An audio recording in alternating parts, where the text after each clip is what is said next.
আমরা denim solution limited এবং Kaiser team, পাশাপাশি আমাদের মেশিন টিম হচ্ছে ডানিস। আমরা সাস্টেনেবিলিটি এবং কেমিক্যালের সাস্টেনেবিলিটি নিয়ে মূলত কাজ করতেছি।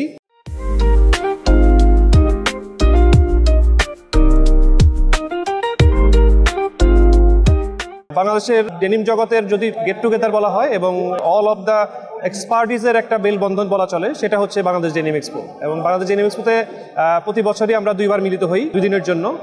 এবার বছরের শুরুতে 2025-এ এবারের প্রথম আজকের আয়োজনে ডেনিম এক্সপার্টরা যারা একত্রিত হয়েছি, তাদের মেইন কনসার্ন হচ্ছে সাস্টেনেবিলিটি এবং পলিউশন এবং হ্যাজার্ডাস কেমিক্যালকে দূর করা। আমরা ডেনিম সলিউশন, ডাইস্টার এবং কাইজারের এজেন্ট বাংলাদেশে, এবং আমরা ডানিস আছি বাংলাদেশে, মেশিন কোম্পানি।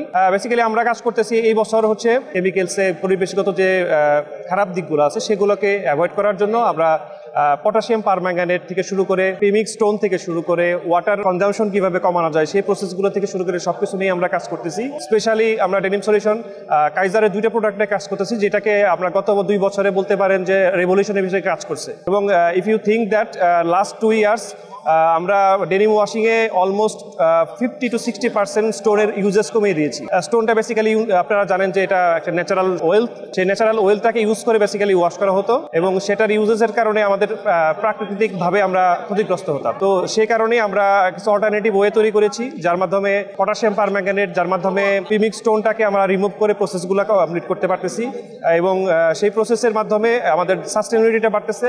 মূলত যেটা কস্টিং, যেটা হচ্ছে প্রোডাকশন কস্টিংও অনেকাংশে কমে গেছে লাস্ট 2 বছরে। 2025-এর পরে আমাদের নেক্সট 2 ইয়ার্সের টার্গেট আছে। সেই টার্গেটটা হচ্ছে আমরা কাজ করতেছি সাস্টেনেবল রেভলিউশন নিয়ে। কিছু ডেভেলপমেন্ট আছে, যে ডেভেলপমেন্টগুলো আমরা কাজ করতেছি হচ্ছে স্পেশাল কিছু বায়ারকে নিয়ে, আমেরিকান বেস এবং ইউরোপ বেস কিছু বায়ারের কাজ করতেছি, যে বায়ারের কাজগুলো মূলত একটু ফ্যাশনেবল।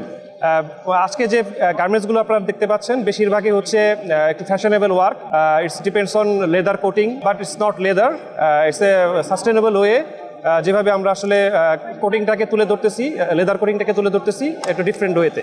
এবং আগামী 2 বছরে আমাদের যে টার্গেট, সেই টার্গেটটা হচ্ছে ফ্যাশনেবল যে ট্রেন্ডগুলো আছে মার্কেটে, ইউরোপ এবং আমেরিকান বেস যে ট্রেন্ডগুলো আছে, সেই ট্রেন্ডগুলোকে বাংলাদেশের মার্কেটে তুলে ধরা।